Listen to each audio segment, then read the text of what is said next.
Hey, what's going on, guys? Welcome back. Droid Life Show today, episode 220. It is Friday, December 6th. I'm your host, Kellen. With me, Tim. Tim, say hi. Hi, guys. How's it going? Tim here for Droid Life. Welcome back. We took a little break. It's like the holiday shopping season. There's not a lot of news during this time, unfortunately, but we're back. There's some stuff going on this week for sure. And, we just want to be back talking with you guys, hanging out, all that stuff. We are in the last month of 2019. So, it's a good time to just hang out.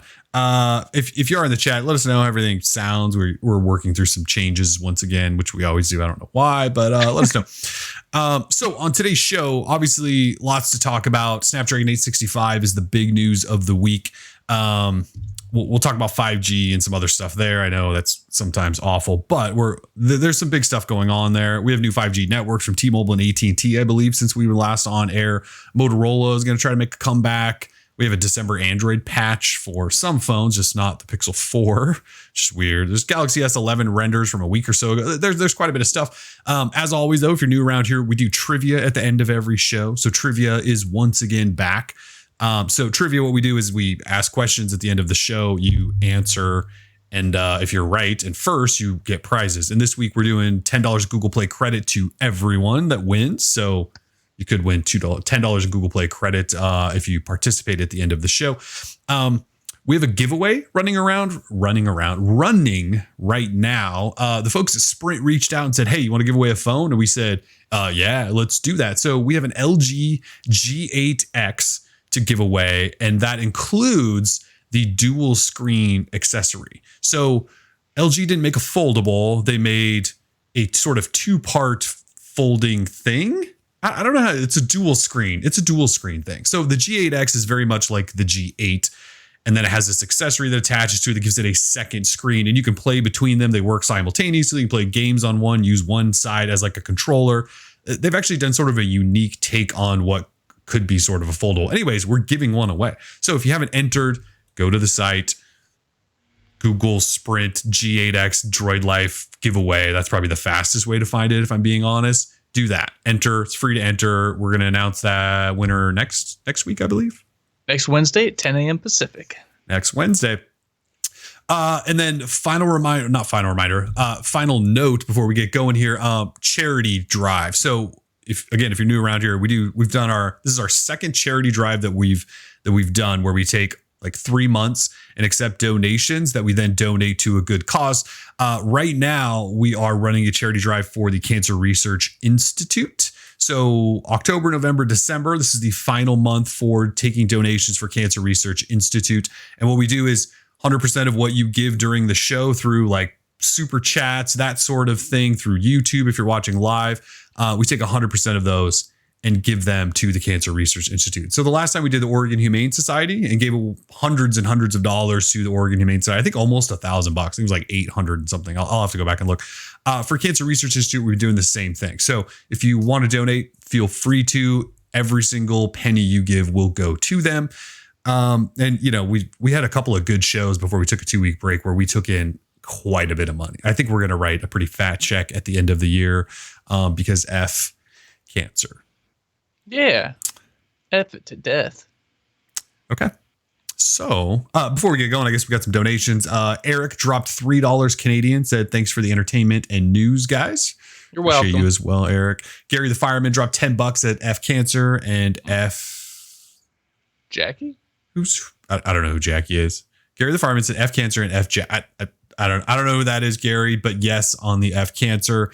And Richard Ratner dropped 10 pounds and said 10 years, amazing. Congratulations to the both of you. That is true. We have existed as Droid Life for 10 years. I actually don't know the specific date, though I kind of looked the other day, and it actually looks like the first blog post I ever wrote was in November. So technically we're like over 10 years, but we want to do some sort of like 10-year show giveaway celebration. So we'll try to do that soon, because for some reason, like December is the month I always consider to be sort of the start, but technically it's November 15th. Yeah. Yeah. So we passed that, but we wanted to do something this month. So like in the next week, right before Christmas or so, we're probably going to do like a special show. Hopefully give some stuff away. We'll figure it out. We have some thoughts. So yeah, 10 years. Droid Life's 10 years old. Kind of weird. More donations just rolled in. Brian just dropped $20. Says happy holidays. And No Seeds B with the $2 says, what's good? Any thoughts on Volkfi? Is this real? Is Volkfi that like really sneaky fake phone thing that does like that super fake phone? Yeah, I think that's the one. I think that's Volkfi. I believe like the name sounds familiar. I think it's fake, so I wouldn't buy it. Pretty sure you and I both looked at it and we were like, oh yeah, this is fake. Yeah, I believe it is fake. Oh, this is a crowdsourced mobile network. Yes. Okay. Yeah. And they have their own phone, apparently. Yeah, the Volk one. Yeah. Sega's phone 5.0 is brand new. Yeah, I usually tell people to stay away from this type of thing until you actually see like a physical phone, out somewhere. Yeah. Anytime someone's hawking a phone that's nothing but renders, I would just run. Okay, cool. All right. Well, thanks everyone for those early donations. Again, if you want to donate, Cancer Research Institute, we're doing everything we can help for the next 3 months to, battle cancer, the worst damn thing ever. So as far as topics go, Snapdragon 865 is the big talk of the week. Qualcomm, every year for the last 3 years, I believe this is the third year, they host like a 3-day Snapdragon Tech Summit in Hawaii, and they fly a bunch of journalists out there, and they all hang out and talk Snapdragon stuff in December in Hawaii. I mean, it's probably not the worst thing ever to go to Hawaii in December and hang out on somebody else's dime, but that's what happens. This was the third year, and they typically announce whatever their new Snapdragon flagship processor is, and they did that. They announced the Snapdragon 865 and specs, news surrounding it, what it means for the future of phones, at least for the next year. And they also announced like a new fingerprint reader. They announced a mid-range-ish chip. Actually, it's kind of weird. They announced a 765 and the 765G, which, I mean, 700 series processors aren't really, it's hard to call them mid-range because like mid-range, I kind of go like 600 series. 700, you're borderline flagship. You're just missing like the GPU and a little bit of stuff. So anyways, they announced a bunch of stuff. So should we start with 865? Actually, Scott McDonald just dropped $10. Said, please get Sammy an article with the bad press they need on the Smart Things issue. Congrats. I got your email on that, Scott. I'm kind of looking into it. There's an issue with Smart Things. Smart Things released a new app, and they pushed everyone off their original classic app onto this new one, basically by killing the old one. This is just in brief. And they didn't create a way for you to like migrate apparently between the two to the new app. So you have to like reset up all of your Smart Things stuff, that sounds awful. Like think about how many like water sensors people have like in the back of their like washer or dryer room that they can't get to, and they have to try to reset that up. It sounds awful. Yeah. Well, that's what you get for using Samsung Smart Things. Yeah. I mean, it's a big platform, so I get why people use it, but that is huge unfortunate. Platform. Yes. But yeah. Jody, 5 pounds. Just curious. Partner is Slovakian. Can you try to say his name? Give us a laugh. I would say Zoltan Moravcic. Well, obviously we've got Zoltan. That much is clear. Moravcic. I'm going Moravcic. Moravcic. Probably not even close. Yes, Yeah. But Victor thank you so much. $2. Yeah, thank you for the 5 pounds. Victor with the $2 is keep up the great support, everyone. Yes, everyone. We appreciate all the support. So, all right, let's talk Snapdragon 865 before we do donations for 15 minutes. We'll come back. If you donate after this point, we will come back to you. I promise. Yeah. Okay, so Snapdragon 865 is official. It is the flagship processor that you'll see in basically every phone that's on that flagship level in the US for the next year. Like starting probably January, we'll see somebody sneak one out that has an 865, and then Samsung with the S11 will have an 865, and then we'll go from there. You'll get probably one from LG, definitely one from OnePlus, and then later on in the year, obviously Google will show up with a Pixel 5 or something. So What do you need to know? There's actually quite a bit of stuff. I'll just run through some of the things that stood out to me, because a lot of this is processor talk. And to be honest, I'm not going to get into cores and cryos and clock speeds and all of that stuff, because it's not my specialty. Well, because it's running Android, and so it never really matters. It's just always going to be janky no matter what. So possibly, yeah. Sorry. So what you get, I think the biggest thing is the 865. It doesn't have integrated 5G, except Qualcomm will only sell it with their X55 5G modem, sort of as like a package. So every single phone that runs an 865 next year has to include a 5G modem. So no matter what, so the S11, Pixel 5, OnePlus 8, LG G9, if Motorola makes one and they have an 865, they will have a 5G modem. There's just no way around it. They're not making a 4G SKU that a manufacturer could buy and only get 4G LTE. So every phone next year will have 5G capabilities. On what level? We don't know. Some may go millimeter wave, some may go low and mid band, some may try to do all three. I think PC Mag reported that Samsung is supposedly going to try to have all three of those 5G bands. We'll see. That will be interesting. You can get peak speeds of up to 7.5 gigabits down with the X55 5G modem 865. I'm assuming they're pulling from multiple different mid, low, high, everything there to create that. Let's see. This X55 modem supports everything. So no matter what, you'll be able to connect to whoever's 5G is out there, at least all the mainstream ones. There's probably some weird ass ones somewhere that they don't support. Okay, as far as A65 go, big news. It'll support up to 144 hertz displays. So 90 was kind of the thing we started seeing last year.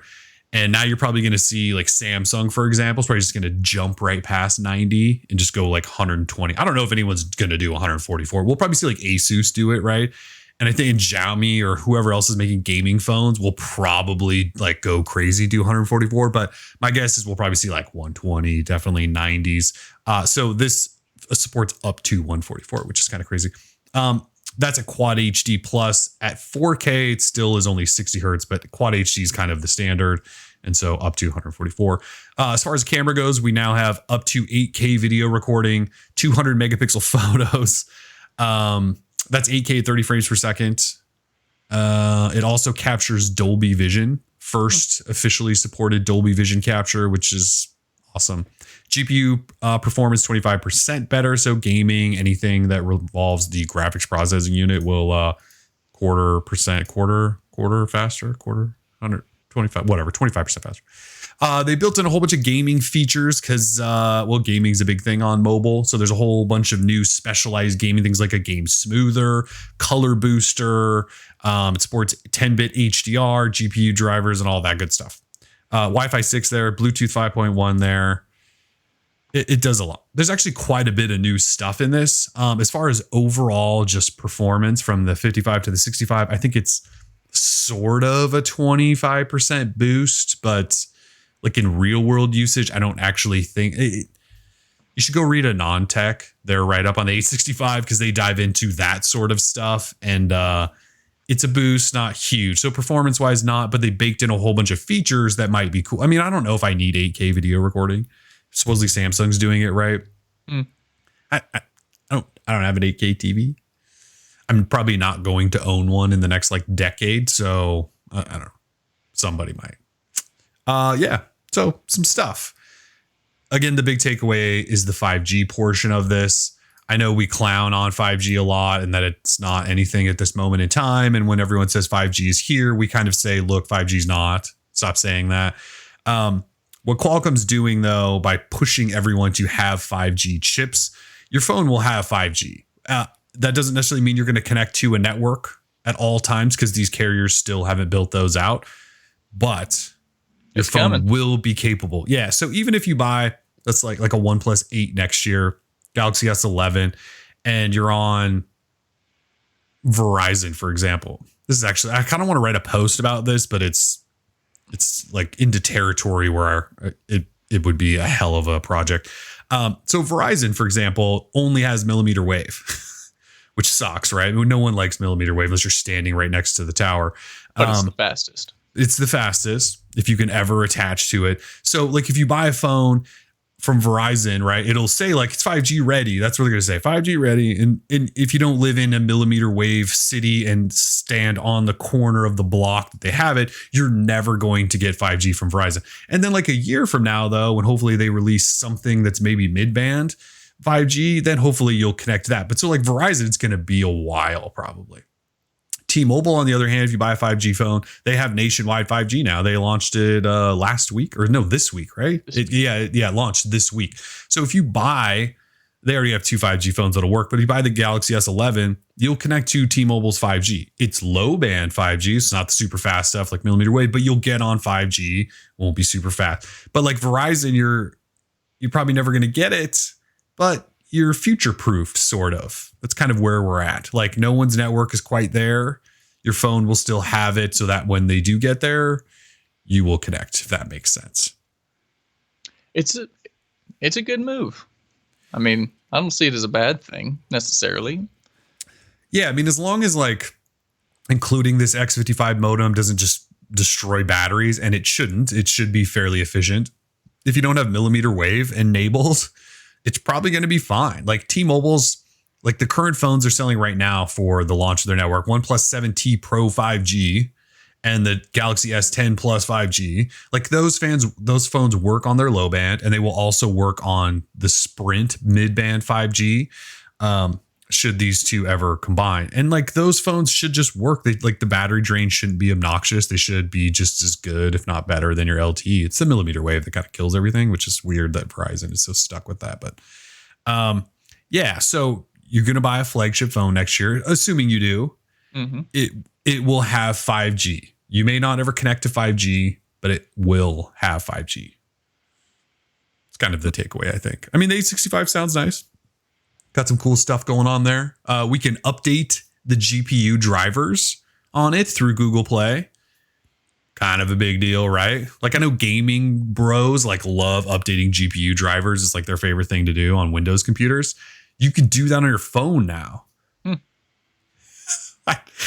Like I was writing that story. I'm going, okay, what are the benefits of this? And I'm like, yeah, they're probably just like squash bugs and help with some performance issues. Like you can't really issue a whole bunch of new features through a GPU driver, can you? Somebody can correct me on that. I'm just assuming it's mostly like a performance thing they're going to try to improve here and there. So, but that's cool though. Google Play, like we don't know how that's going to work. If it's going to be like a Google Play update thing, like those security patches that Android 10 is doing, or if you're going to get an actual notification, if there's like a Qualcomm GPU app that updates. To be honest, I have no idea how that's going to work, but it's fun. We like updates. The other thing the 865 is going to support that's like a future thing that, it's probably not going to affect us for a really long time, but I like the idea of mobile driver's license. So when Android 11 or Android R gets here, it will support mobile driver's license, mobile electronic ID, and the Qualcomm Snapdragon 865 has enough security, fun stuff going on in the background that it will support that. So you could, theoretically leave your wallet at home and just have an ID on you. I don't know who supports that, what countries, what states, what services, what bar, but that's, a thing that's coming. I think that's awesome. I know there's a lot of the a lot of sorry, criminals. Well, sure. Wait, what about criminals?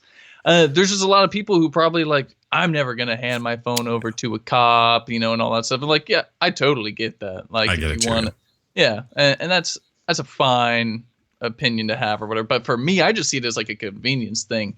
And I know that's like coming from a place of privilege, and I apologize for that. However, I think it would be nice, like in the future, just to be able to hand my phone to the cop. The cop can see my license, my proof of insurance, because here in Oregon, they allow for your phone to act as, to show off the insurance. And maybe one day I can also have my registration on there or something too, my car's registration.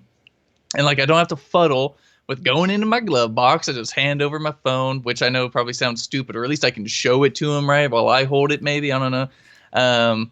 Yeah, just, I don't know. I mean, I see it as a good thing, but at the same time, I see where people are coming from who are concerned about privacy and, things like that. So, yeah, I mean, I get why people have concerns about that stuff. Like having everything on your phone is certainly something that people should be worried about. That said, as a convenience thing, it would be nice to like go to the airport and not have your wallet, right? If like, or you forget your wallet, you just pull it, like, so things like that, right? Or if again, I'm at a bar and somebody ID, not that anyone's IDing this old face anymore, but I could have it just in case. So there's things like that, but I also get why people are worried to have all of that information on their phone. That's, I mean, like we're constantly seeing reports of this getting hacked, that getting hacked, security breach here, security breach there. Now we're going to trust everyone with our ID. Like, there's some things to worry about there. So, but that is the thing apparently coming in Android 11, Android R, and the Snapdragon 865 will support that. That's kind of it for the 865. Again, if you buy a new phone next year, that's a flagship level, it'll have it and it'll have 5G. Which carrier and the experience you get from that is going to differ greatly. Again, T-Mobile just this week, was it yesterday or the day before? I think the 3rd. There 2 days ago. I don't know, whatever it was. They launched their 5G network. It's supposedly nationwide. It's low band. If you connect to it, it's not going to blow you away with speeds. You'll get a bump over 4G LTE, possibly, depending on where you are. You might see max speeds like maybe 200 down if you're really close to a tower. The nice thing about their network is it's low band. It stretches really far. That's why they're able to say we have nationwide 5G. It stretches. You'll connect. You'll see a 5G logo a lot if you're on T-Mobile and have a supported phone. That's cool. AT&T also launched similar low band 5G in limited markets, and they're going to go nationwide fairly soon. I think early next year. So they'll also have 5G everywhere. Again, it's the low band stuff. It's not that fast. What we're waiting for is mid-band, which Sprint has basically all of, and we need T-Mobile and them to merge. I'm not saying I fully support them, just saying if they merge, T-Mobile will then have low and mid, and you'll see some speed increases there, and you'll have great connectivity. I'm telling you, there is a benefit to it. Yeah, if those two actually are allowed to combine and they make that network, they might have the network. Like 5G it's here, right? And everyone's really excited about it. Verizon should be scared. I'm not gonna lie about that merger happening, because I don't know that Verizon has the assets in terms of spectrum to create what those two can create like right now. Like Sprint's ready to fire up the old mid band, and if they combine that with T-Mobile, again, this is kind of something I want to put together some sort of story on how far behind I think Verizon might be, and that no one's really talking about, because I don't know what they're going to do beyond millimeter wave. In the 5G investment, like in that race, I would say they are behind. However, Verizon still dominates in the rural areas. Say my mom, for example, she lives outside of Sacramento, and her coverage, beside Verizon's the only carrier that offers decent cell service in her area. I mean, everything else is crap, and I know it's like that a lot of places in the country. So it really depends, I think, on how much people in the metro areas, they're going to value, say, those speeds more so than anything, whereas people who live outside of a city, they just value being able to connect to any type of network. So while in the 5G race, Verizon is still behind. Verizon puts so much money into how far their network stretches across the country that I don't really see it being too much of a negative at this time. However, 5 years in the future, it could definitely maybe come back to bite them. But they still have so much money, man. Like if they wanted to, they could do something. But I just don't know if there's too much of a rush maybe on their part. They just have to start buying spectrum, I believe. So, yeah. And if they do that, again, I'll look more into this. I'll write something on this because it actually interests me, because Verizon's been so far ahead for so long with from 3G to 4G LTE, like you just talked about. And in small towns, in the middle of nowhere, wherever, they've always kind of been known as the best network for their rock solid everything. But when it comes to 5G, like I don't know that they're in position to quite get there. Again, I'll update you guys on this. Okay. So what were you saying? We do have a video up if anyone's interested in taking a look at Verizon 5G millimeter stuff. We do have a video up on our site that shows off 5G in action. Yeah, millimeter wave in action.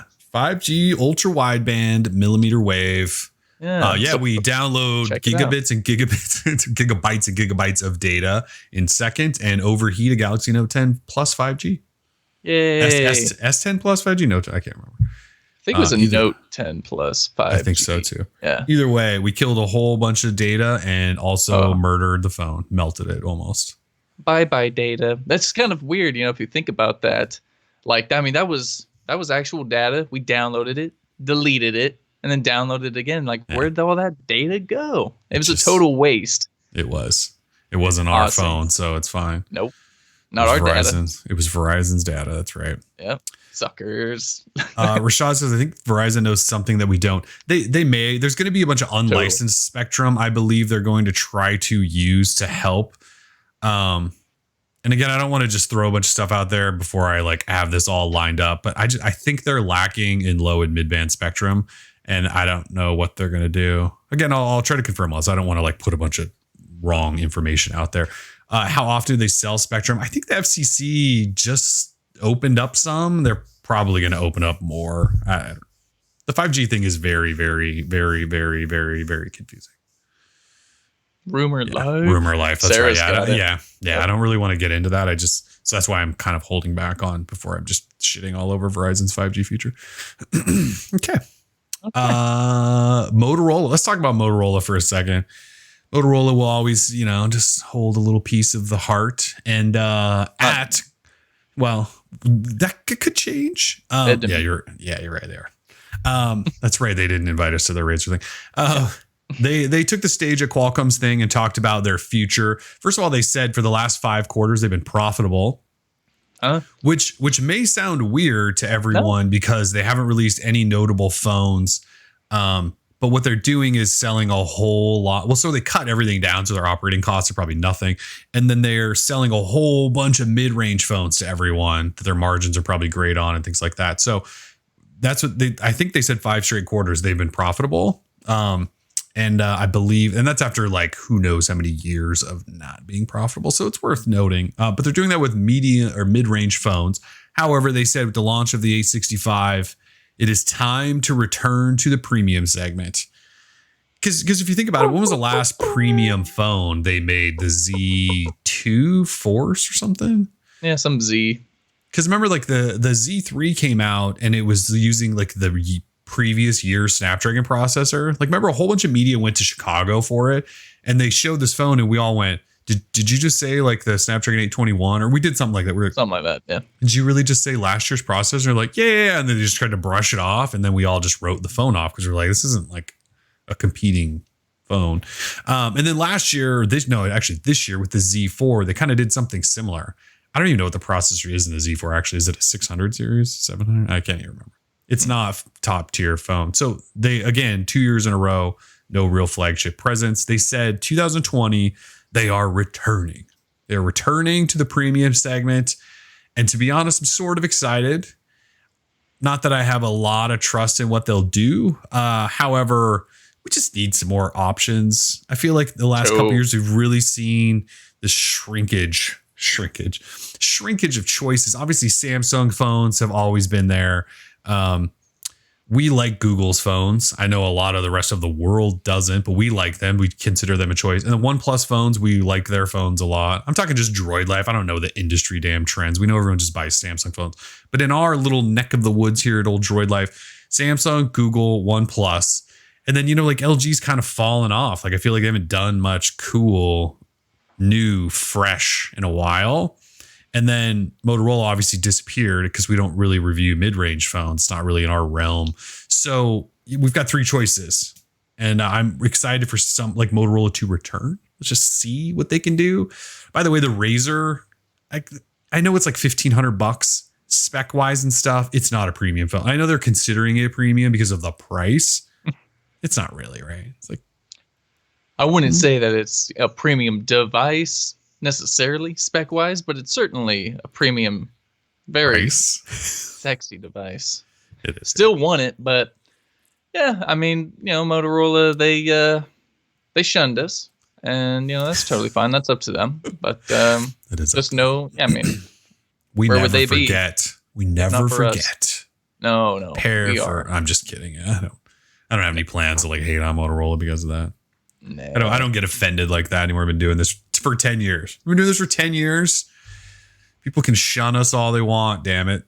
I would totally take a remake of the Moto X. Sure. Either the original or the X2, was it? Or like the Ultra, the Pure Ultra, whatever it was. Pure Edition, Pure Ultra. Yeah, remember how confusing Pure that Ultra was? Edition? Yeah, just give me the leather, Pure give me the bamboo. Like, man, those phones were so hot, and the always on displays were like first like a thing, and it was just good stuff. Moto display, whatever it was called. Man, those good times. If they could seriously do that, bring back that line of phones, how excited would we be? Oh my, it would probably be, even if it was terrible, we would be excited. How we love those phones. So anyway, they're coming back. Premium category, expect something. Probably early 2020 is actually what they said. And they weren't just talking about the Razr. They were talking about another new phone. So we should get an 865 5G premium phone from Motorola. That's pretty exciting. It's at least they're trying again, which is great. I love people try. I'm down for trying. Next will be HTC, and it'll be like 2012 all over again. It's going to be awesome. HTC is just done. HTC is done. I would do like one of those prediction things that I do where I'm like, HTC is done. 2020. And then they tomorrow they'll announce a new phone. So I'm not going to do that. I'm just saying like they're done. Right. They focus on all the wrong stuff, like VR, sure, they've got one of the best VR headsets on the market, but like it's VR. So who cares? And then, they don't even make phones anymore. The last phones that came out, somebody else made them for them and they just branded them.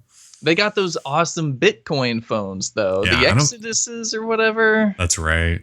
They had something else, though, recently. That was a mid-ranger overseas, and like they didn't even make them. So, yeah, Brandon saying, please don't write it. I'm excited for Motorola in 2020 article.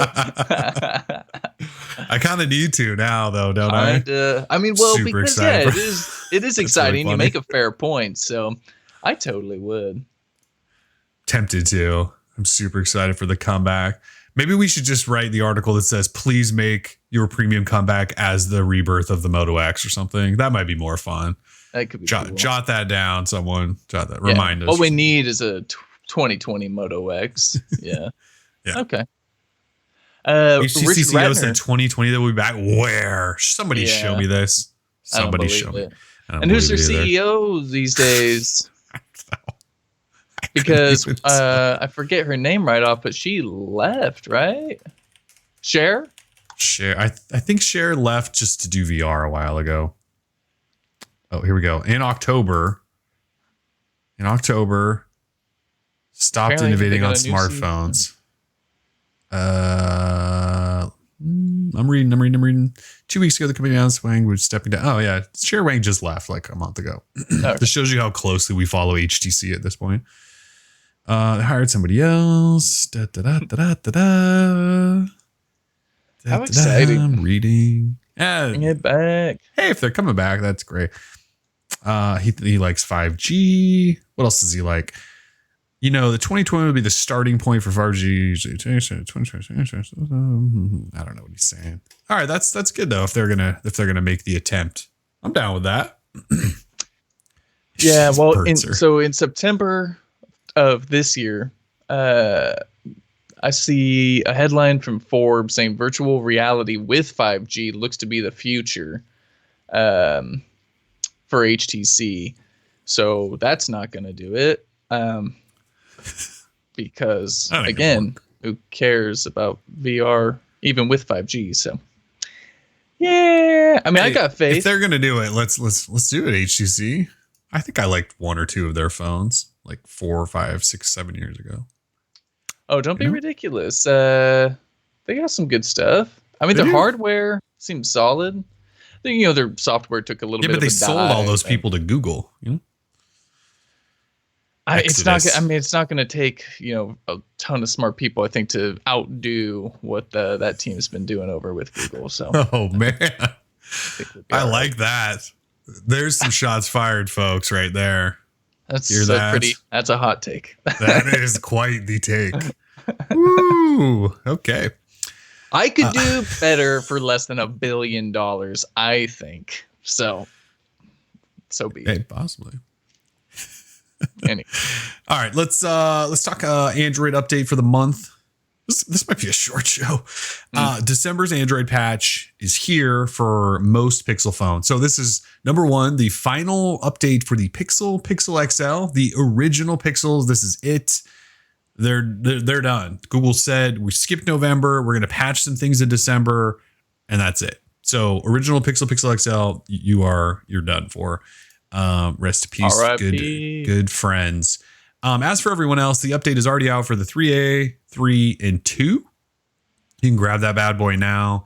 As far as what it changes for you guys, not much. Bluetooth pairing, kind of it. There's also a feature we believe that's coming probably like next week. It's called Pixel Wallet in the power menu. So what you're going to be able to do is press and hold on your power button on your phone, Pixel 2 through 4, and it'll fire up this like shortcut that you can launch into Google Pay and grab cards or whatever you need to pay for, switch cards, that sort of thing. It should be fun. It was in one of the betas for Android Q, and then it disappeared. Google's never mentioned it, and then I don't know if they slipped up mentioning this in the changelog for this update or what, but it's coming. Why I think it's coming next week is because the Pixel 4 update was not released this week, but will be released next week. So if you own a Pixel 4, that's what, like 2 months in a row, Pixel 4 update's been really late. Because November, didn't you not get your November update until like the end of the month or something? Correct. So that's not good. We're 2 monthly updates into the phone and both have been delayed. I don't know what the deal is there. So Pixel 4 update next week. We should get this cool power switching card thing, which is fun. For the Pixel 4 and 4 XL, they actually changed or fixed a bunch of stuff. There was some static noise issues in third-party camera apps and Spotify. They put a dark mode support in the bootloader. Does that mean like just the boot screen? Is that like a typo? You know, because the boot screen, you can flip it between white and black depending on what your phone's theme set to. Is that what they're talking about? Because why the bootloader is always black? Yeah, but it's always black. I don't know either. I'm assuming they're meaning the boot screen. Boot up. Yeah. Animation. They fixed a pairing issue with Garmin devices on Pixel 4, a display flicker, haptics vibration intensity, some stuff. Next week. Oh yeah, somebody in the chat just mentioned the recorder app. So as a part of this update, some older phones got some new stuff like the Google Recorder app, the voice recorder app that does real-time translation or transcription. You can search between it and share and all that stuff. That's now available on older Pixel devices. And the live caption feature from the Pixel 4, where you can play a video on your phone, turn the sound off, and have a live caption showing while you're playing that. That is now in the Pixel 3A and 3. I do not believe that came to the 2. And it's a fabulous feature. So very nice. I just opened the recorder app for the first time ever on this device, and I'm watching it transcribe what I'm saying. And nice! Holy moly, it's pretty good. I've never used it. Exclamation point. Yeah, see, never used it. It says welcome to the recorder app. You've never opened me. Yeah, it's mad. Not that I think it's a terrible app. It's probably awesome. I just, I haven't had to transcribe anything, record anything. Well, we're probably going to be using this quite a bit at CES. I mean, with all the interviews we do and the in-depth analysis, and I could definitely see the recorder app being pretty awesome. That's true. We do a lot of work at CES where we might. Yeah, we don't do anything fun during CES, and that's why I hate going. It's just work. It's like we're in Vegas, man. We should live a little, get some dinner or something. Sucks. Anyway.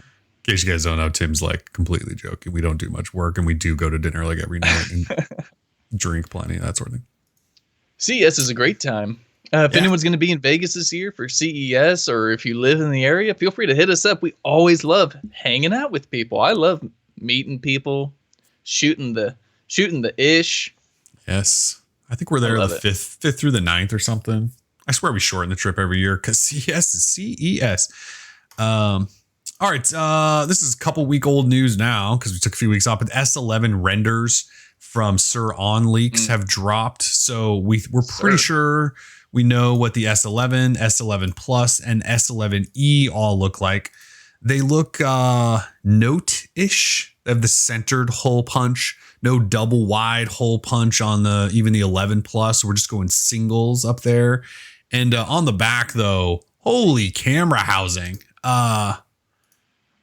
So if you've seen this phone, just like times double that by 2. Yeah. So like the S11s, we got this square black thing, and on the S11s, it's down here.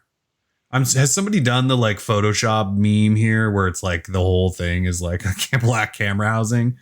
Probably not. Just drop it, and this is the back of the S11. Got it.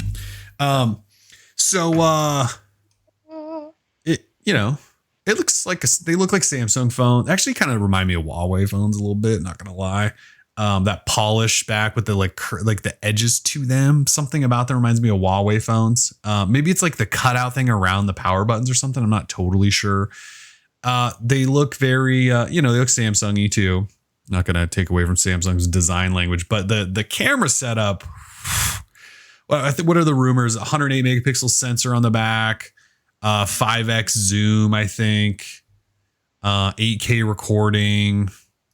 I think Sam Mobile found a battery picture today that showed the S11 Plus might have a 5,000 milliamp hour battery, which is that's wild. Google's putting 2,800 milliamp hour batteries in phones, and Samsung's like, we'll double that. We'll double you, Googs. So all of these phones, SE up through the S11 Plus, all have the same exact design and just kind of a different camera setup on the back. Like where's the E at? So like the E probably has one less camera, and then the 11, and the 11 has one less camera than the 11 Plus or something like that. Maybe slightly different setup. So depending on which phone you get, you'll get a different camera setup. No headphone jacks. Not even on the E, it looks like. That sucks. So no headphone jacks. So, right, because the S10 all had headphone jacks, right? The Note 10 was the first non-headphone jacky Samsung phone. So S line, rest in peace, headphone jacks.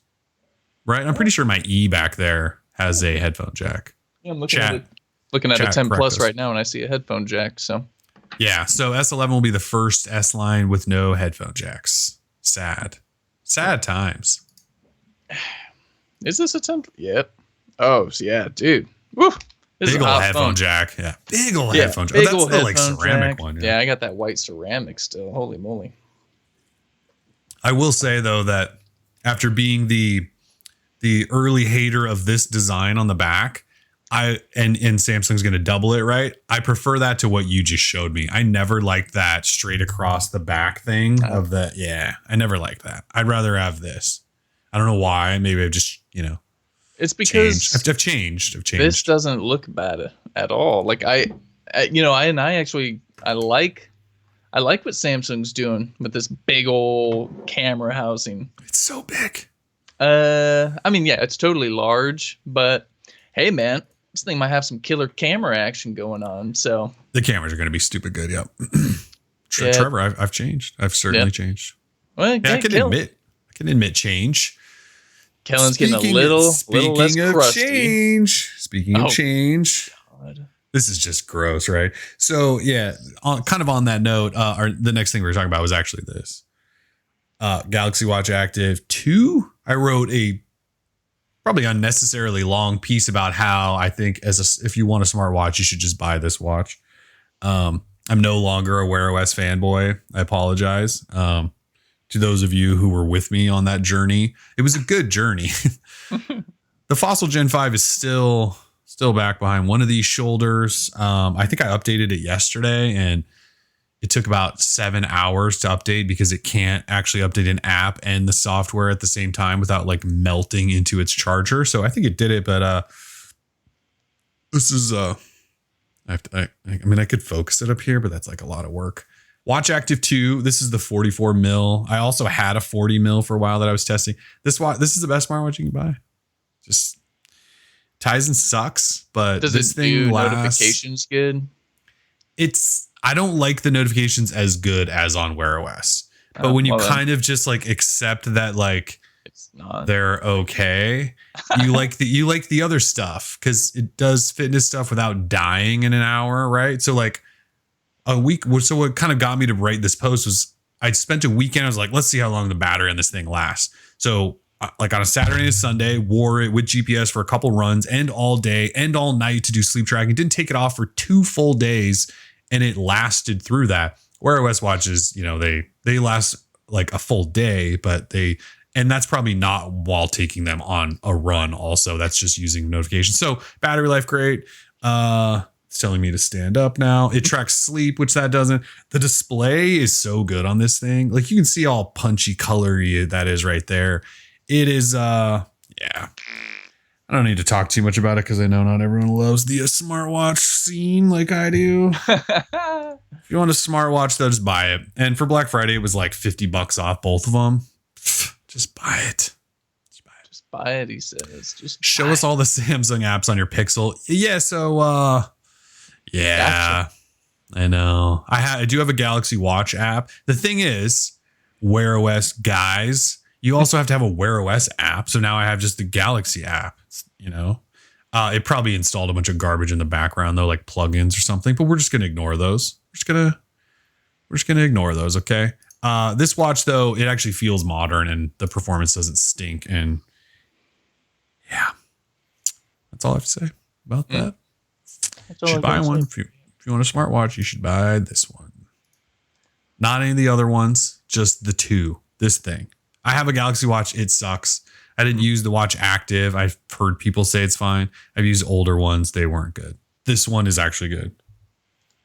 Okay. All right, in news that just made Tim's year, LG is updating their Android skin to UX 9.0. This is big. This is big. Tim spends every single year trashing on LG's UX like no one else. And I don't like it either, but I get this feeling that it like really just eats away at your insides whenever you have to hold an LG phone and think about reviewing the software. So UX 9, I think like the initial comparison everyone's making is, it just looks like Samsung's One UI. And, it kind of does. It kind of does. But there's some bold... Wait. They pulled the video of it. Did you see that? I'm like on that post right now. They pulled the video. What happened to it? I don't know. Did they not mean to post it? Because there was a lot of times when they post videos like this, they usually post a blog post. And I remember looking for the blog post or the press release about it, and there wasn't one. They actually pulled the video. Oh. Wait, what? Okay, well, I can't even talk about it anymore. I was going to like fire it up. We have one picture of it at the top. Yeah, it looks very Samsung-y. That's a good thing because Samsung One UI is actually pretty good and LG's UX was awful. And so I'm looking forward to that. I guess we'll just have to see if we get it on an actual phone anytime soon. I believe they said it's coming to the G8X, which we're giving away from Sprint. This is what LG has been needing to do for quite some time. If they wanted to, take themselves seriously in the software department. I mean, their software has been the same since like the G2. Circular, terrible like it, right? Looking. Yeah, I mean the G3 in like for sure. They use a lot of really pale colors and stuff that just look weird. I don't know. It just like it doesn't appeal to me, right? And so whenever I bash it, I always kind of feel bad because I know there's at least 2 people for sure who really like LG's phones. So I feel bad, like kind of like knocking them for really liking it, but like, dude, come on, like the skin it's not that good, dated. Right? It's super dated for a while. And this is what they need, and this is all I've been asking for, and kind of like what Samsung did with One UI. Like you put in the investment to make the people happy, and I understand if they're not selling phones in the number that Samsung is, right? So like I get it, but this is what needed to be done. And if the software is really good, like I've always enjoyed LG's hardware. I mean, they're the first ones actually make good hardware. They're the first ones who took the cameras and then they made it flush with the backside. So like things are nice. Like the G8 was good hardware. I liked that phone minus the software. Their cameras are just fine. So they were one of the first to do the ultra wide, and everyone loves ultra wide now, and they did it. Exactly. And they did it. They lead the way, and they were the first ones to give us really, really crappy like hand gesture stuff from the front with the air stuff. So, and they did it. Speaking of which, crane arm. What's that, motion sense or whatever they? I don't know. I turned that shit off a long time ago. So worthless, Google. What are you doing? I turned it off. It turned it off. I have not even thought about turning it back on. Actually, no, I thought about it once because it got an update through Google Play. There's like a motion sense app that updated. And I went, oh, cool. Maybe I should turn it back on and see what was new. There was nothing new. Nothing new. Yeah. So so the whole front gesture thing we now know is totally worthless and no one needs it because you literally have a screen right in front of your face and you can just touch it because you're already holding it. But you can reach. You can reach. In that, no. So I was trying to think in that. Oh, you're talking about LG. Well, no, you're talking about motion sense. I was thinking about both, but in that product video that Google posted, like the phone was just in front of her. She wasn't actually holding the phone, right? When she does the swipe. Oh, right. Yeah, that's stupid. Like she could just literally go up and her hand's already up. Like just touch it. So much quicker to touch. Yeah. So LG needs to stay away from the gimmicky nonsense. Everyone on the internet said it's a gimmick, except of course like 2 people on the internet. I won't name names, but there are a couple of people who really like LG, and we're all biased or whatever because we don't like LG. Like, dude, I don't care. I don't care enough to be biased. Like, does that make sense? Well, like we care, but like we don't have a reason to be biased. Sure. Right? Yeah. No, I care because I want there to be a lot of options, like good options for people to buy. LG hasn't been a good option for years since the G3. So I want LG to be great again. Charles says motion sense worked good for me when I was working out. That makes sense. I totally like there are use cases for sure. I think like the problem with motion sense was that it also we'll just forever. Well, yeah. We'll also that's true too. We'll always look back at those early Soli videos. I'll never forget where they're like, look at my fingers. And they were like adjusting volume and twisting. Awesome. And they were doing this like snap thing, remember? And it was like, whoa. And then none of that made it here. So that's why we like to dump on it a little bit. Shout out to Bertzer for always trying to get us to love on some Sony. Hey, Android 10 for Sony this week. Yep. Xperia 1 and Xperia 5, the phone that we keep telling everyone each week that we don't know what it is. It's getting Android 10. Android 10. Yeah. Bertzer, there's a Sony shout out. Android 10, Sony. They are at Best Buy. Oh. Interesting. Yeah, I have a Sony phone somewhere around here. I forget what it's called because their naming scheme sucks. But yeah, look, Trevor just said the same thing. Yeah, I don't know what. You're not an idiot, Trevor. Yeah, we're all confused by it too. Yeah, that's fine. I'm pretty sure there's been like 5 Xperia 1s. Or is that just definitely has been. Yeah, I don't get it. But their hardware is cool. Triluminous. I mean, the Sony's got the best marketing people. Triluminous. Oh, it's great. Hate spelling it out, but nah, it's good. Yeah. ZZ3. I'm sorry, not ZZ3. Z3, XZ, XZ2, yeah, as Cold Confession puts, nobody wants a rectangle plain phone. I mean, yeah, they certainly are like rectangles, man. It's kind of rectangle plane. They're all rectangles, but Sony has a way of like narrowing them out even more and then putting the fingerprint reader in places I don't want it to be. They're this tall. Yeah. Dude. Are you just happy to see me, or is that a Sony in your pocket? That's ridiculous. Probably would work.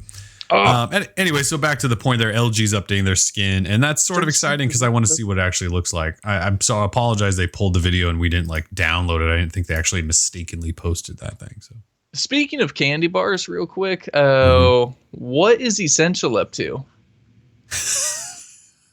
We need to reach out because I need that little baby device. When was that again? It's been like over a month now. Man. October. It's been 2 months since Essential showed off their Project Gem. We haven't heard a single thing about it since. Was it a late like April Fool's or early? I can't tell if it was late or early. That thing looks awesome. I'm just seeing it again for the first time since then, and I'm still in love. Oh, it looks so cool. You know what you love so much about it? You know your infatuation with HTC's One X? It has the nipple camera from the One X. Oh, nip cam. It totally has the nip cam, yep. Totally. And then after that, it just looks weird. I just want to see what the point of it is, but there is no point. No. Teased it 2 months ago for no reason, and now here we are without another word about it. Maybe it'll show up at CES. Maybe it'll be the talk of CES. Oh, it was a Southern Hemisphere April Fool's. That makes sense. I wonder if Ruben will ever do another interview again. Ruben should probably distance himself from everything, but like Essential can still be a company, right? Like we can still like Essential and just like not talk about Andy Rubin. Is that like possible? Because it's not really possible. It's not really possible, but he should probably just, go maybe away. Consider not being the face involved. Of the company. Yeah. But then I guess it's not his company anymore. And the only reason we talk about them is because of him. So not a great subject there. Yeah. Guess we'll see what happens when that thing comes out. Speaking of CEOs, Sundar Pichai, Sundar Pichai, CEO of Google, is now also the CEO of Alphabet. Yeah. Dual CEO roles. I believe in your write-up about this news, you said, I don't know how on earth anyone has time and can compete or can deal with the stress of being the CEO of two massive. I mean, it's not like Alphabet. I mean, Google's the big part. Alphabet, it's either way, he's a double CEO. Good for Sundar. Seems like he's doing well with Google. I don't know him personally. Seems nice on stage. Like, does the guy sleep? Yeah, I mean, Riggs is there, and Sundar is a robot confirmed. I mean, Elon Musk, of course, 4 companies, but like, I don't. Different. For some reason, I feel like Sundar's different, man. Like, so much different than that. Yeah. Yeah. And I'm sure Sundar will be great. Not to talk smack about Tesla or boring company or let's talk all the trash. I love trashing on Tesla. It's fun. Yeah, just Sundar, he just seems to like, not only is he able to run these companies and pretty well, not call people pedos and stuff. Yeah, like I wouldn't fire union organizers or anything like that. Like it's not my thing. But Elon, in the while running these companies, has gone a little crazy, gone a little psycho. Maybe he always was. That's totally possible. He just needs to bring it back a little bit. Yeah, maybe get off Twitter. There's a lot of people who need to get off Twitter. And like it's your right as a person to use Twitter and speak what you want, but some of the things you say are kind of stupid. So dial it back, Elon. Make a new truck. Yeah, some interesting stuff going on in here. Yeah, but yeah. Bring up Tesla and shit gets weird. Yeah. Okay. So Sundar. Cybertruck. Yeah, Cybertruck. It's not really on our radar of topics, but the Cybertruck is stupid. Cybertruck is stupid? Yes. Dude, if I had 60 grand laying around, like I'd probably get a Cybertruck just so I could be the guy who in the neighborhood who's got a freaking Cybertruck. I know, but do you want to be the guy that has a Cybertruck? I don't know if you do. Droid Life Cybertruck? There's calling attention to yourself because you own a Lamborghini. Sure. And then there's calling attention to yourself because you got a Cybertruck. I think it's cool that you can hammer the thing and it won't dent, but it will dent. No, the windows break. This is one of those things I still haven't figured out. Is they ran the demo where they dropped glass or balls on glass that didn't break. And they're like, let's do it live. Crack, right? The windows break and everyone laughs and it's made everything super awkward. But for safety reasons, don't you need your windows to break? Like, need, if I drive Cybertruck and it flips over and is on fire or I'm in a river, like, don't I need to be able to break the window out? Well, that's a thing, right? Yeah, well, that's a different thing. So you're talking about like the seals that are around the windows under pressure. Those go out. Like you can kick those out for sure. You don't Okay. like break the glass though, because Oh, that's it's like a front dangerous. door. Because then if you're crawling out, you're gonna cut yourself and die. So Either way, that seems like maybe it should crack. And I get it if people are saying I like, get you know, the sledgehammer's the reason why I break. I know, I get that. Like these are supposed to be smart people that have done these demos. Like that's just silly. They should know that. Either way, it looked really terrible when they broke the window, and it was really funny. You could just see it like eating away at Elon as he's standing there going, these windows. The thing that upsets me about our current society, and the same thing happened with AirPods, and a whole bunch of it. Like we see something, and our first initial reaction is like, "Oh man, that's ugly. That's stupid looking." You know, the memes, bro. Gotta do it for the memes. And people, you know, there's like a backlash, but it's not like a real backlash. It's just different. It's different. So. And the first people to roll out in the Cybertruck, sure, they might get laughed at, but like as soon as more people start adopting it, it's going to be the cool thing to have. Now everyone's walking around with AirPods, and everyone's copying the AirPods. Exactly. So it's just going to be adopted slowly or whatever. But it's the same thing. When something looks different, it gets mocked, and that's just humanity in general, man. We're all terrible humans. We are terrible. We hate everything different or new. Until it's in and like the cool thing to do. So just wait till all the influencers are driving their Cybertruck, and then everyone will go with AirPods in, and we will all want a Cybertruck. I'm just waiting for influencers. That's who I'm waiting for. I wish I was, because we are not influencers. If I could get a Cybertruck just for being an influencer, hey man, that's pretty cool. I could just start working out of the Cybertruck. That'll be my office. Buy a Cybertruck as my mobile office. Then I would be an influencer.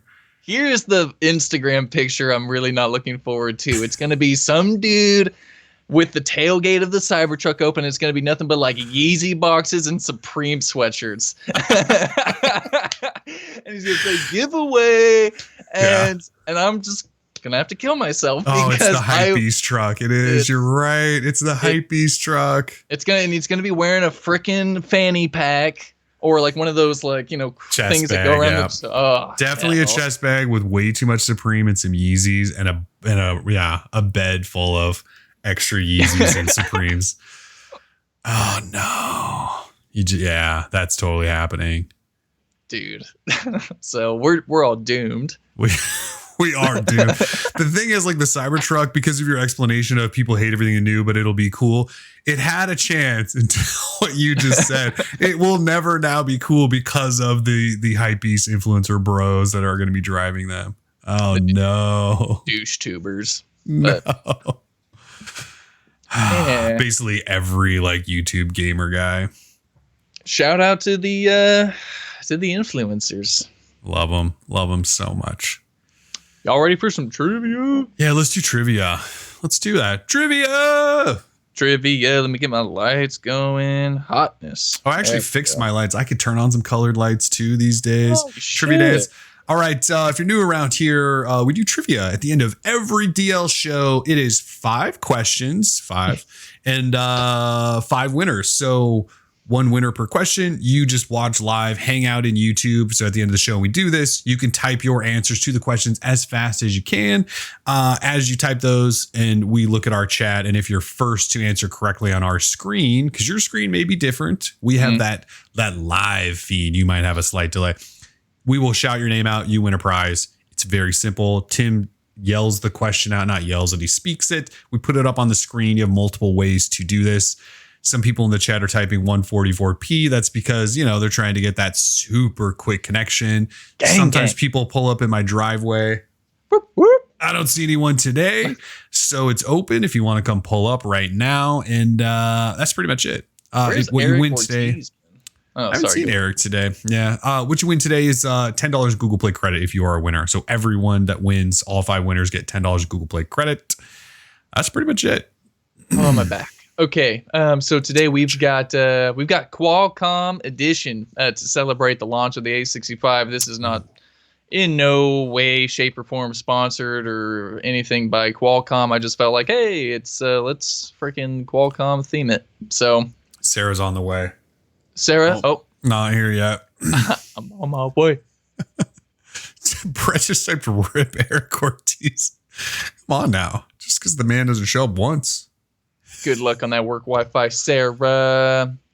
All right. Yep. So, I mean, if you read up on Qualcomm for this, then you're probably going to be in a pretty good spot. I do have a couple of questions. It might be a little toughy, but we'll see. Random note, Nikkei. This is not live on Twitch. Is this live on Twitch? We are not live on Twitch. We have thought about making someone that. Is stripping it and putting it on Twitch right now. Yeah. I don't think anyone's doing that, but you never know. That's actually something we've talked about, though. So stay tuned on that front. Hashtag switch to Twitch? I don't know. 2020. Oh. Okay. Ready for this? Yes, I'm ready. Thank you. Question number 1, please. Question number 1 is up now. What does GPU stand for? Now, I know this isn't like a Qualcomm question, but it's Qualcomm related, I suppose. What does GPU stand for? And I need proper spelling, please. Okay, slow down.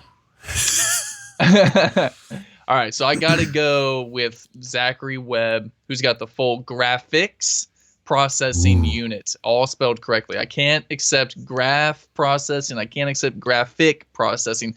Graphics processing unit. Zachary Webb, congratulations. It is actually the full correct term is graphics. Sorry, Julian. Sorry, Soccer Burn. Soccer Burn. Shout out to Soccer Burn. Super fast. Graphic penile urine. Nope. Nice try, Ben. Perfect, though. Okay. All right. Qualcomm related questions starting now. Question number 2, please. Question number 2 is up now. What U.S. city is home to Qualcomm's global headquarters? Global HQ. Boy. What city is home to Qualcomm's global HQ? Oh, boy. Julian. Back with it. The correct answer of San Diego. Julian's got that quick connection today. He does. He's on 5G. He's definitely on Qualcomm 5G.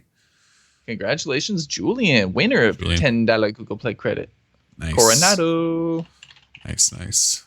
You're the man, Julian. All right. I bet. Yeah, I mean, they got some solid offices in San Diego. Plus, if you go to... he did say I pass their offices all the time. He really is, I think, in San Diego. Yeah. Oh, you were just born for this then. Yeah, this is your trivia. Too bad. You can only win once, though, but keep answering. Nikkei, yes, we do this weekly. So, all right. Question number 3, please. Question number 3 is up now. Powered by a Snapdragon S2 processor, what was the first Android phone to feature Verizon 4G LTE connectivity? Holy God, that's a long question. It is. Oh, thank goodness I don't have to read it again. Trevor McGrath with the correct answer of the Thunderbolt from HTC. The greatest phone ever made. Nice. The worst phone ever, says Soccer Burn. Get out. 4.5 hour battery life if you were lucky on LTE. Phone was a giant turd, says Trevor. We definitely need like a TBT write up on the Thunderbolt. I wonder if I still have one somewhere like in the closet. I bet I do. The Thunderdud. What was the awful phone? What's the other name? The Thunderdolt? Thunderdolt? I forget. It was so Either way. We got to see that phone hands on at CES, and it's one of our cleanest videos ever when we got that hands on. That was our first CES, if I'm not mistaken, first or second. Was that? No, that couldn't have been 2010. No, we weren't. No, we didn't go in 2010. It was 2011. It might have been. Might have been our first CES. Okay. We walked way to the back corner. It was way back there. It was deep. All right. Question number 4, please. Here we go. Question number 4 up now. Ooh, here's a toughie. In what year did Qualcomm release its first Snapdragon product? Ooh. Whoa, Jackson, what? God, Jackson. How do you even know that? And how do you have that quick? That was ridiculous. That was ridiculous. You'd barely finish reading. He is not outside. Maybe at your house. Maybe, man. 2007, Jackson with the insane quick Charles with the 1985. You never know. Could have been. Congratulations, Jackson. I had that copied and pasted. You are crazy. Smart. Crazy. He read the wiki. The wiki. All right. Everyone get your Google fingers ready because you might need it for this one. Okay. Here we go. Question number 5, please. Question number 5 is up now. What is the Snapdragon 865's part number? Again, what is the Snapdragon 865's part number? Every Snapdragon, processor has had sort of, a part number. It's a string of numbers after 2 letters. Is that Nate? Yeah, I'm seeing Nate Clemens with the correct answer of SM8250. That's correct. Nice. SM8250. I love it. Ben Anyone Jacobs, else get that? He's trying really hard, but it's just not working out for him today. It's been a tough day for Ben. I think he's the only one that got that right. Berts are now in there with it. Yeah. SM8250. That was a good question. Got you. He's got the article up in front of him. Smart man. Man. Yep. That is a good place to look. So shout out to our winners, Zachary Webb, Julian Coronado, Trevor McGrath, Jackson Neitert. I always screw that up. And then Nate Clements. Congratulations to our winners. Winners, I think you all have my email address, but just in case, why don't you go ahead and throw me your emails and I'll get you over your Google Play credit. And yeah, that was fun. It's a quick trivia. Julian says back to 720p. I think we stream in 1080, don't we? I think we do 1080 60. You can crank that up another notch if you want, brother. I mean, soon we might be going up to 4K with these cams we got, man. Like, they don't shoot in 4K. They're old, but they look nice in 1080p. I mean, it looks good enough to be 4K. Actually, I think the stream, I can control the 4K. Like, I could actually turn the whole thing up to. Yeah, we could. Richard says 480p only. Wait, what? It streams in 1080p. We had a little issue when we started it, but it should. Weak VHS cam. That's funny. Yep. Email me, Julian. Who was it? Who just said that? Nick Fisher says he got his speaker. Yeah. So in case anyone was a winner last time we did a show, boy, we had a big old shipping error with our prize sponsors, but we got those prizes out to you this week. You should have them on your doorsteps either yesterday or today. Finally, thanks for your patience in that regard. And then the holiday didn't help. So, hey, man, we take care of you. Should have them now, or they should be very close to arriving. People are getting their DL shirts. Oh, nice. Man. Nice. We kill the prize game. There's no other Android trivia show that does prizes like we do, just so we're clear. It is fun to give away stuff when we have the opportunity to. Yeah. By the way, Sarah Washington dropped a super chat of $4.20 a while ago. Sorry, Sarah. I promise we didn't miss it. Says, I got a real job, so I can't watch live anymore. I assume it's at a dispensary. I mean, you got the 420 bomb, so. Could very well be. And then PC747 Charles just dropped $10. Says, did you get your Stadia? If so, we haven't really talked about. No, we have not talked about Stadia. Ooh, Founders Edition color. There's the Foundies. And then this one's for Tim. Yeah. I just what to say? Yeah, I mean, you can kind of use any controller, but these ones are the ones that work wirelessly to your TV at least. So if you want to go that route, what are my thoughts? I tried it for the first couple of days. Grabbed a handful of games. They've also given away more games. I think I have 6 games in the Stadia library now that I can play at any time because they've given a bunch of free ones. It's I haven't played it in like a good week or so. For me, it all comes down to the game. Like, the controller's really nice. The service actually works pretty well. Particularly like just sitting back and streaming it through a Chromecast Ultra to a TV is kind of nice. Like, you just fire it up and it's basically like you have a mini console back there. So like, it works very well. It's just got an assistant button that sort of does some things.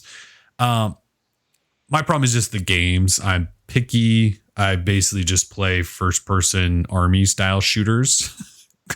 Arcade army style shooters. Basically Call of Duty is all I play.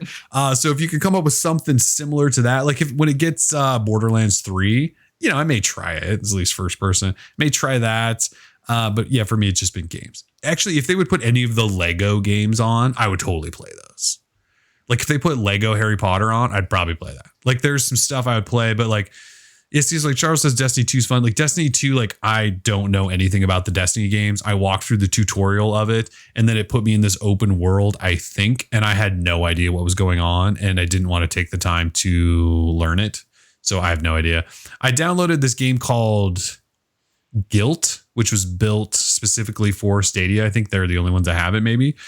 It was okay. And then it was just too slow and boring. You're like this little girl that sneaks around this haunted town and you just basically try not to get seen by monsters. And that gets old really quickly.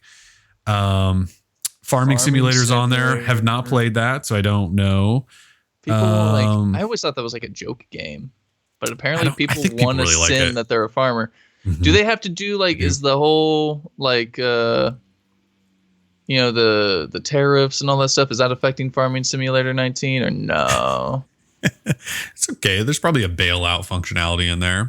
There's probably a farmer socialist bailout feature in there. Simulator. Let's see. I tried Metro Exodus. Also was kind of too boring for me. What else did I play? It's called Metro Exodus or something. It's a first person game where you're like in this frozen, terrible Russian world where there's monsters and stuff. Yeah, I mean, it wasn't terrible. It was just kind of more. I don't know.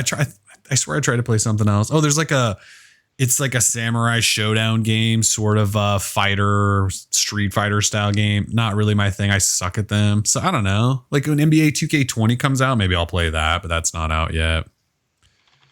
So, I don't know. I like the service. I just need some games. That's all. Give me some games. I'll give it a shot.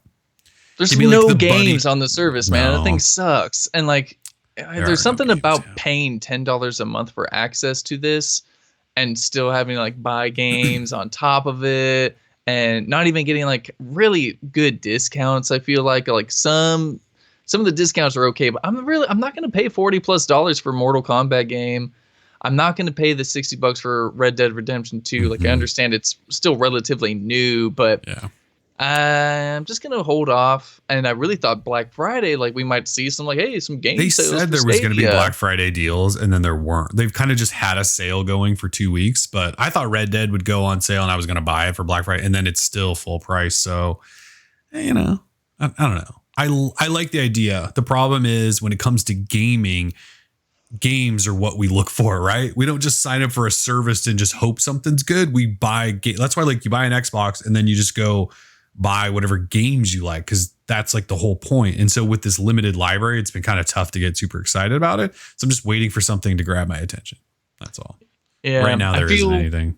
I feel like once, if we come around to a new Grand Theft Auto, something like that, I would totally pick that up on there and then just to have it. But in the reviews for Red Dead Redemption 2 aren't even all that I just hear it's kind of a boring game. So I don't know. I'm chilling. If anyone wants to add me on there, feel free. You'll never see me on there, but you might.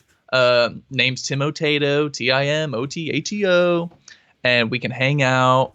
Yeah, my name on there is Kellen. I took Kellen. I took it. If you ever need to find me on Stadia, I have Kellen. So yeah, I feel proud about that anyway. It's big time. Somebody else might have a Switch. I do have a Switch. Yeah. You do have a Switch? I do. Nerd. It's good for kitty. It's good for kitty games. Games. Like Hendrix likes Mario Kart. Totally. He likes Jurassic Park Lego. He likes a couple of little things. There's some paint games he can do and stuff. I miss Wii. Wii was awesome. Yeah, I mean it's kind of got some of that functionality. Yeah. Someone's asking us to talk possibly about The Mandalorian, but I don't know. I haven't watched the new episode. Yeah, I haven't watched today's. I don't know if I really want to talk about the Mando.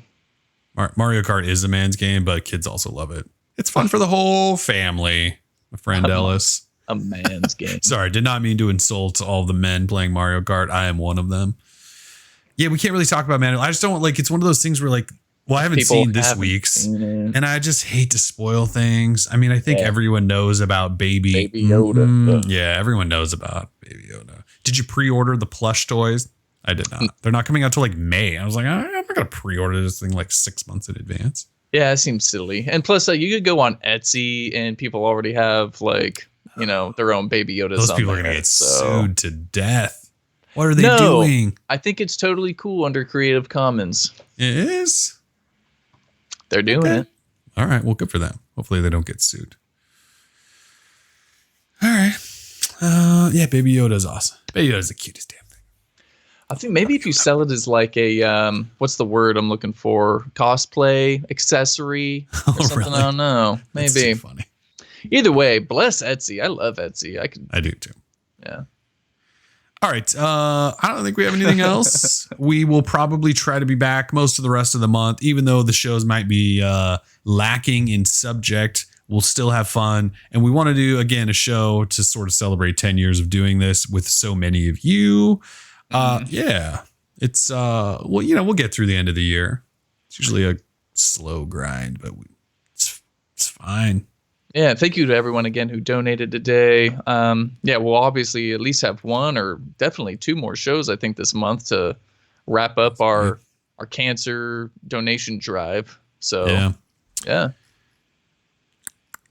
Okay, cool. So we can run through this again. Richard, Gary, Eric, Brian, No Seeds B, Scott, Jody, Victor, Sarah, and Charles, all with big donations. Thank you so much. Everything again going to Cancer Research Institute. Appreciate the support so much. All right. And thank you to our trivia winners who have already emailed me today. You make my life very easy. Nice. All right, guys. We'll try to see you next week. Thanks for joining us. Droid Life Show episode T20. Peace.